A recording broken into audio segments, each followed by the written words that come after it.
vaša preosveštenstva, poštovani mitropolite i vladiko, uvaženi gradonačelnici Herceg Novog, gospodine Katiću, i Trebinja, gospodine Ćuriću, zvanice, vaša ekscelencijo, poštovani konzular Republike Srbije u kancelariji u Trebinju, dragi gosti i dragi domaći. Želim večeras, ovako sa posebnom nekom čašću, da vam poželim dobrodošlicu u Muzej Hercegovine u Trebinju, a povodom promocije knjige, tačnije kopije izdanja opšteg lista Pomenika Tvrdoškog i Savinjskog. Izdavači ovog izdanja su, kao što ste možda mogli već da vidite i u najavi, a i ako ste imali knjigu u rukama, pojavlja se jedan novi izdavač, zadužbina knez Miroslav Kumski iz Trebinja, jedna zadužbina koja okuplja nekolicinu mladih ljudi, ali nešto starijih, koji su svojim prilozima doprineli da do sada na Svetost dana izađu 4 izdanja. Sa blagoslovom njegovog preosveštenstva gospodina Dimitrija i povodom 800 godina od samostalnosti Srpske pravoslavne crkve i osnivanja eparhije Zakonsko-Hercegovačke. Kao saizdavači ili suizdavači Društvo za arhive i povjesnicu Herceg-Novsku iz Herceg Novog, Srpsko udruženje ćirilice iz Trebinja, pojavljuje se i Muzej Hercegovine iz Trebinja, a pošto se i promocija održava u našem muzeju, stoga vam se ja prva obraćam i još jednom želim da vam poželim dobrodošlicu i da se zahvalim što ste izdvojili vaše dragoceno vreme i večeras ste sa nama.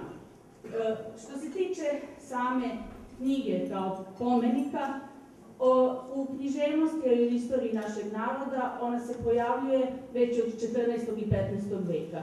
I u srpskom rečniku Vuka Stefanovića Karadžića pominje se pomenik manastira Beočina, kasnije se javljaju i pomenik manastira Krušedova, manastira Svetog Prohora Pčinjskog, manastira Dečani, Lesnovski, Prizrenski, Kolješki, Pećki, Sopoćanski i mnogi drugi pomenici. Nažalost, veći deo pomenika naših crkva i manastira nije očuvan, ali evo imali smo sreću da danas možemo da imamo u našim rukama pomenik manastira Tvrdoša i manastira Savine.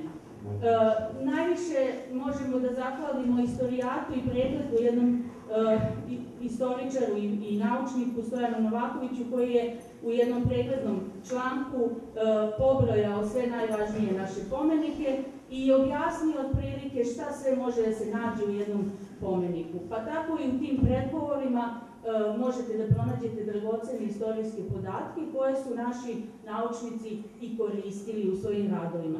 Takođe, pojavljuju se imena za koja nismo znali da postoje, stara slovenska, starosrpska imena, takođe pojavljuje se i upustva, da je tako kažemo, kako i kada se u crkvi radi pominjanje, kako se sveštenici ponašaju, a u nekim su i zapisani šta su priložili određeni ljudi. I kada govorimo uopšte o istoriji manastira Tvrdoša, njegovu slavnu istoriju, osim istorijskih podataka, a evo i ovog pomenika, otkrila je najviše arheologija, odnosno prilikom arheoloških iskopavanja, ispisana je nova stara istorija manastira Tvrdoša. Manastir je napušten, odnosno stradao je 1694. godine i tom prilikom kaluđeri iz manastira Tvrdoša otišli su u Savin, odnosno u svoj metok manastir Duži, a jedan deo monaha je otišao u manastir Savinu i tada je poneo sa sobom dragocenosti koja je čuvala manastirska riznica. Tom prilikom našao se i ovaj pomenik u njihovim rukama i oni su nastavili da pišu i ispisuju imena značajnih ljudi, priložnika. U njemu se nalaze i imena arhijereja, vladara, ali o svemu tome će nam mnogo detaljnije govoriti jedan od priređivača ovog izdanja, gospodin Goran Komar. Ja na početku u ovom uvodnom delu moram da se zahvalim i gospodinu Pavlu Ratkoviću i Srđanu Čabrilu, koji su u stvari dobivši blagoslov od našeg mitropolita 2017. godine snimili ovo izdanje, kopirali ga i pred nama nije ni reprintni baš pravo fototipsko, ali izdanje koje je kopija malo uvećana nego što je to original.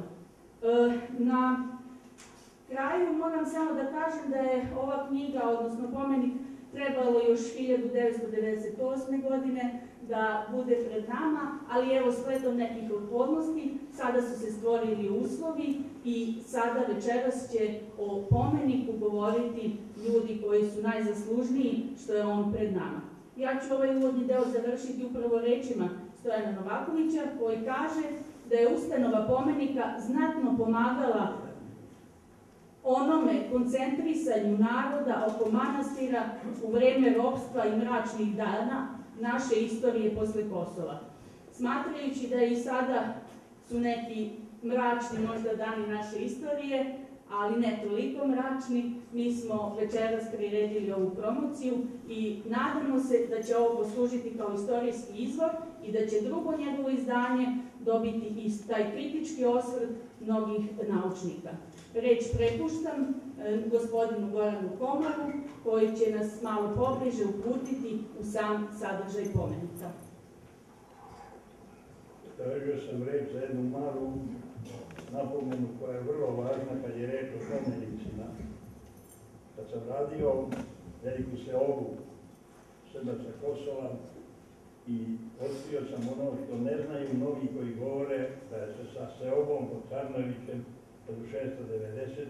ispraznilo Kosovo. Nije tačno, upravo blagodareći ovakvim pomenicima koji se zovu negde sarandari, jer su ljudi uplaćivali da se sad četvrst liturgija služi za zdravlje ili za pokoj. Već 1710, znači 690. kroz 30 godina pojavljuju se i sačuvani su takvi sarandari ili takvi pomenici u dva manastira, jedan u Metovkiji, na granici Metovkije i Drenice, Dević, sa 200 srpskih sela koji se uplaćuju u manastir Dević. I isto toliko sela u manastiru pod Šarčaninom, odnosno pod Žarčaninom, doslovno, to je manastir tamo gde je Nerodilje, spaljenje, nažalost, sve te trojice manastira. 200 sela, znači imamo 400 sela, već 30 godina posle seobe. Glavna masa seobe je u stvari bila od Niša, centralnog Srbije, otuda je nastupao Vezir Ćuprilić. A ovde je ostalo ljudi i nije se Kosovo ispraznilo. Toliko samo povodom opšteg lista ili pomenika ili sarandara. Izvolite. Hvala preosvećeni. Dragi prijatelji, vaše preosveštenstva, došli smo ovdje večeras da se sretnemo sa precima koji su gledali lice presvete na freskama stare Prdoške crkve i koji su prilagali obema, a zapravo jednom svetogospodnjinskom manastiru. Oni su slijedili srpske vladare u ne manjim dijelima kolektivnog titorstva koji je iznjedrio novi vijek.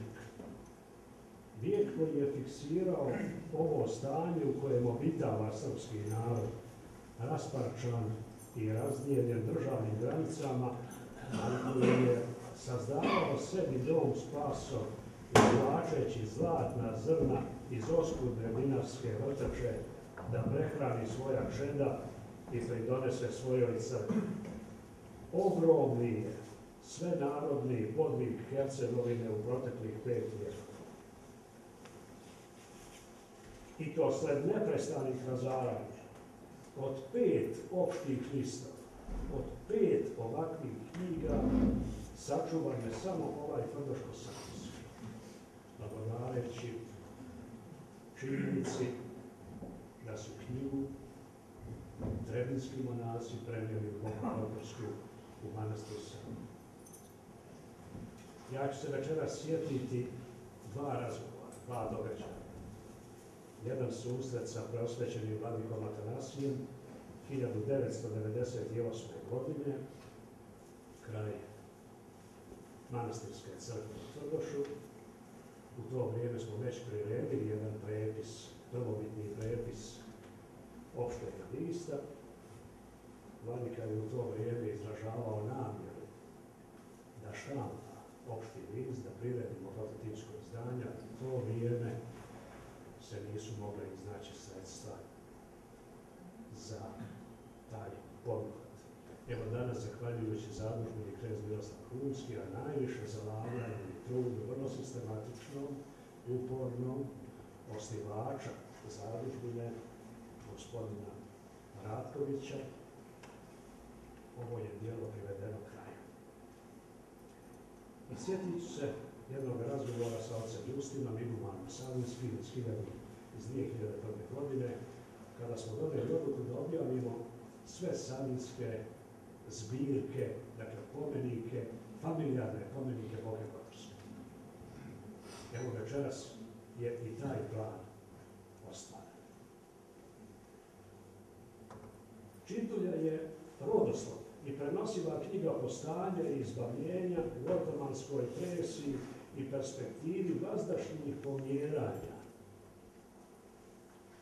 u kojima je naš narod proživio svoj novi vijek. Jedan narod vezan za zemlju i zavičaj od kojega se teško otkidao i zato je pop Savo Nakićenović, bokeški antropogeograf, napisao u času kada je prvi put pomenuo savinske čitulje, a bijaše to 1910. godine, da je čitulja sve što je Srbin sobom nosio kada je morao svoju kuću napuštati. Ona je bila i prenosiva crkva i maleni grobnik i pomenik i svjetlilo na putu. Ovo je dakle ta prvi zbornik savinskih čitulja, dakle savinske zbirke pomenika, familijarnih pomenika hercegnovskih familija koji smo priredili i objavili 2001. godine. Sve to u ovim čituljama prenijeli su i hercegovački i Srbi u Dračevicu, u Novski kraj, kada na izmaku 17. vijeka krenuše prema Grahovu i Sitnici. One vezaše hercegovački i trebinski 17. vijek i bokeški i novski 18. i 19. vijek. Ali ne vezaše nas koji jedva da znamo da je prota Savo 1910. godine u okupiranoj Boki tražio da se ova zbirka naštampa i objavi. Ova prva u 50 familija i rodova, hercegnovskih rodova, pominje trojicu episkopa, jednoga kandidata za episkopa, šestoricu arhimandrita, 20 jeromonaha, 29 monaha i monahinja, 16 sveštenika i jednoga đakona. Ukoliko ovaj broj nije razlogom da vjerujemo da je Trebinje i Novi u 17. i 18. vijeku rasadnik najsnažnijih sveštenika i apologeta pravoslavne crkve, šta bi bilo razlog? Najčistiji tok narodne istorije i strajnost i snaga zemaljske crkve, to je djelo ovih čistih Srba koji su stvorili temelj na kojemu mi još uvijek živimo.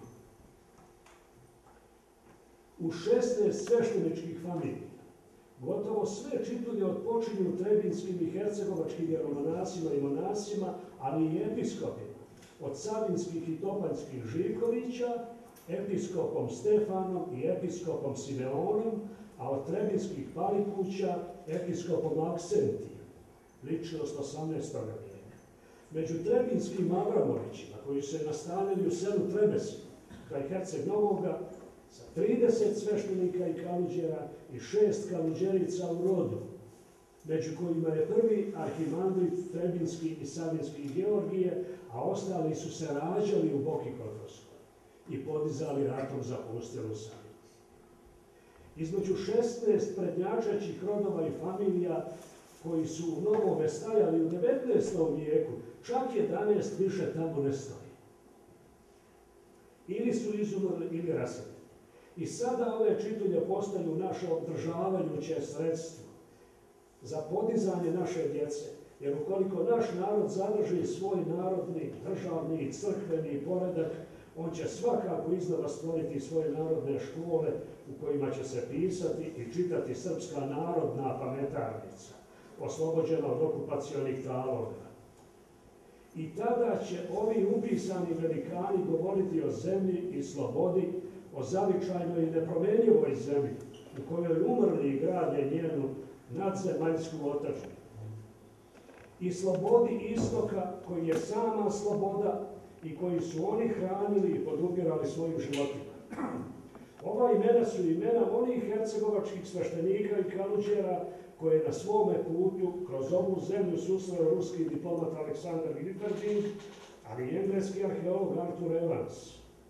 I obojica iz različitih kultura, vjera, u jednom državnom okviru bosanske i hercegovačke zemlje, koju je ona živjela u 19. vijeku, došli do jednakih osnovnih pogleda na njen narod i obojica u svojim dijelima otvorili ista pitanja. U ovome tvrdoško-savinskom pomenu između 3700 imena, izbrojao je pedantno gospodin Ratović, čuvaju se imena 6 arhijereja, 6 arhijereja, 20 mitropolita, 8 arhijepiskopa, 5 kraljeva, carice Jelene, oba cara i naravno svetoga Sinona Mirotočika. Ženskih imena je 1083, a nalazimo imena 370 monaha i 50 monahija. Možda su ove zbirke i ove knjige i oporuka. I možda će i one pomoći da se u beskraju vremena koje smo proživjevši svoju istoriju, mi sami ispisivali, pronađu i utvrde one tačke na kojima se gradio program zatjeranja i zaboravljanja, program uništavanja i falsifikovanja.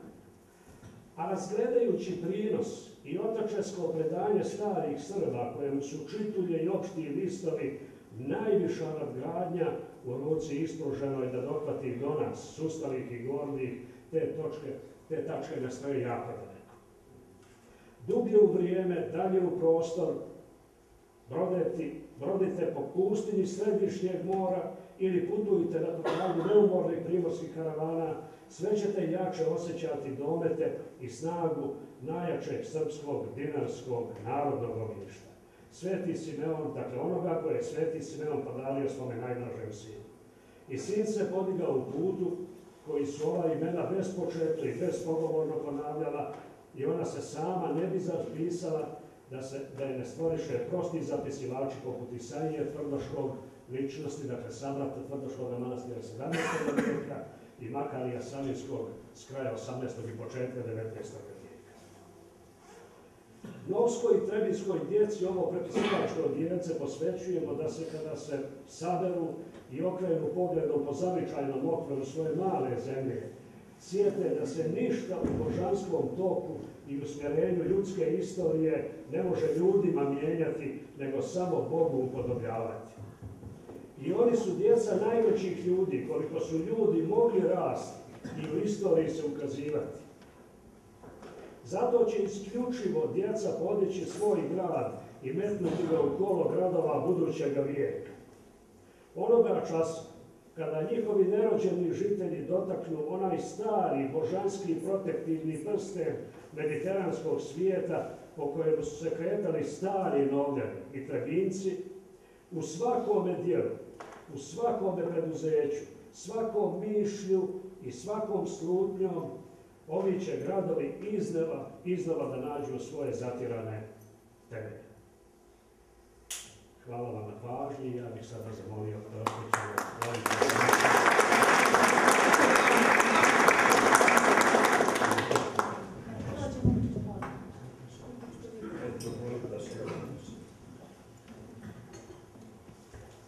Stari je cijelo dan od mene. Zato kao mlađe treba da sluša. Dobro. Ovo što je naš dragi Goran pomenuo, da nisam tada izdali, on je tačno predložio i dobro je bilo. Ja sam imao tada jednu kopiju, jedan primjerak koji je reći, ali znate šta, nama je 35 crkava porušeno od ustaša, nešto manje od muslimana i naravno saborna crkva i manastir Titomistić. Trebalo je krenuti u tu obnovu i hvala Bogu, ja sam započeo, nastavio je vladika Grigorije i to koga bi pozamašno daleko više nego ja. I sada njegov nasljednika i naš vladika Dimitrije nastavljeno u Ortješu se gradi crkva i bit će ih još sigurno. Jedan čestiti Hercegovac Sredinjac je rekao, eparhija zakonsko-hercegovačka je pokrenula život u Hercegovini. kad mi je jedan iz severne Srbije, da ne kažem ime, ako kaže ime neću selo, da li imamo biznis, ja kažem, kako si bezobrazan da tako kažeš, kaži da ti 35 crkava Savoni, kažem, mi si noktiju da podignemo. Ušli smo u tu vina dole, u vinograde u Popovu polju, sad se pridružio našem igumanu, velikom igumanu, koji je iz ne vinogradarskog kraja, selo Čekrčić, stradalno selo na ivici Visokoga u dolini Bosne, i pokrenuo je i sada jedan iz Argentine je pridružio se, tako da je, hvala Bogu, tu krenulo i sa tim vinom. I to je onda bilo izvor. I to je ne samo to, nego je zaposlilo dosta ljudi, mladih i tako. Ono što je interesantno ovdje, da vidite taj pregled mesta, manastira, sva srpska teritorija, naročito zapadni krajevi, ali i Bosna, i Bačka, divni grad Sarajevo, kako kaže, pa čak i Grčka, tu su uključeni. To je i manastiri koji su Cetinski, manastir Savina, manastir preko puta jezera, od Dobrićeva, Kosjerevo. I tako je lepo vidjeti. Tada mi sad naprave pre nekoliko dana dobio sam od našeg mladog čestitog vladike Germana Kosovića iz Šibenika. Izdao je 3 knjige kapitalne. Prva je Žitije Gerasima Zelića, krčkog kaubojera koji je proput ove krajeve. I za čudo pominje u tom žitiju svome. Bilo je u izdanju književne zadruge, pa je on sada bolje izdao i još ovoga našega misionara, što si ga pripremio, ako Bog da uđe u kalendar, da je ubijen za pravoslavlje. Kirila, da. I pomenuti ovdje ostali, oni su putovali i pominjali imena, to je vrlo važno da se nalaze ta imena pomenuta manastiri, pa koliko bratije, a već znate za Gifernika Rusa, kako je on onda proputao i ostavio mnoge zapisa o tome. Čujem, nisam još pročitao da je dugogodišnji ambasador Rusije u Beogradu napisao Srbi i Srbija. Hvala mu, vidim da je pohvalno se toj knjizi odaziva, da umeju da ocene ko su Srbi. Težak narod, ali narod izuzetno sposoban. Narod duboko utemeljen, korenjen u svojom predanju, u svojoj istoriji, u svojoj veri, u svojoj crkvi. I to je ono što nas drži, kako je rekao naš Duka, tako ga Sveti Nikolaj zvao Duka Dučić. Srpski narod ima duboke duhovne rezerve u sebi. I iz tih rezervi je obnavio se ko onaj mitski feniks ptica, što se iz pepela obnavio. Tako i sada, makar kako da nam je teško i da nas, evo čuli ste najnovije, Amerika diktira svoj teror, ali izdržat ćemo. Pitam jednog protu našeg četnika kao mladića, pa je otišao i u San Francisco, je sad u penziji. I nema mu sin dece, usvojili su iz Beograda, iz onoga centra za decu, nezbrinutu. Uzeo je dečačića i devojčicu za unuke svoje. Šta je ovo proto? Zašto se Amerika ovako ponaša? Ona je nas pomagala u Prvom, u Drugom svjetskom ratu čak. Moj vladiko, tada je Amerika bila demokratija, sad je ona republika, imperija.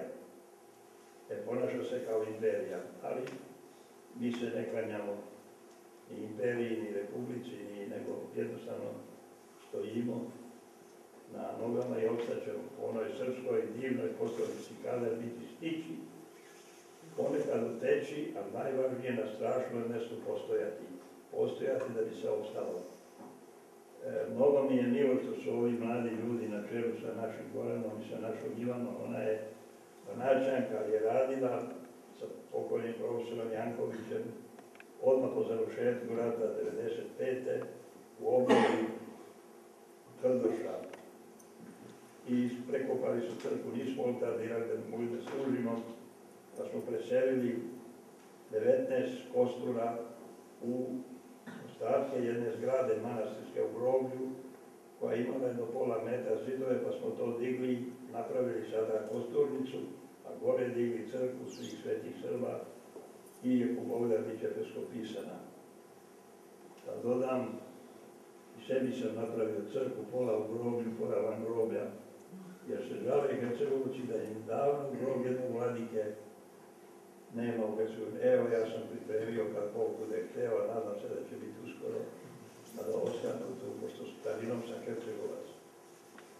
Pozdravljam i ovdje prisutne naše nove gradonačelnike i njihovu pomoć i naravno Gorana Komara koji, iako je lekar i zaposlen tamo da od nečega žive, on i porodica, on je toliko uradio, preko 1000, ako ne i 2 strana naše istorije pisao, obišao sve crkve, crkvišta, manastire, manastirišta, od Glamoča gore pa do Mileševa, to su dimenzije naše eparhije, nekad je to bilo neko.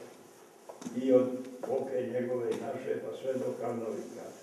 Sve je on obišao i zaključio je, mi imamo oko 250 aktivnih crkava u našoj eparhiji.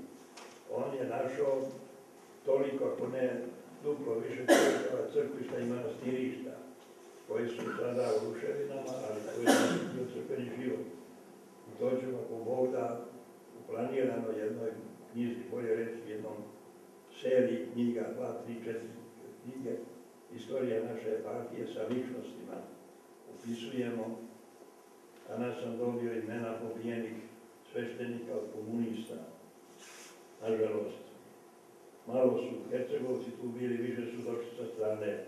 Kad sam bio u Nevesinju od Svetog Dimitrija, koga slavi naša Hercegovina, i zovemo ga Dimitrije Solunski Nevesinski, onda sam upoznao grob i vidio gde je 13 devojaka, 18-20 godina su bili komunisti došavši u Nevesinje krajem 44. i februara 45.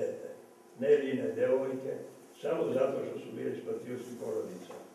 Eto, to su činili oni koji se pod onim nesrećnikom i nepomenikom, kako naš narod zove đavola, a mitropolit zove njegov sistem rozomora. I još uvek se time, nažalost, još se nismo oslobodili, bar ne svuda.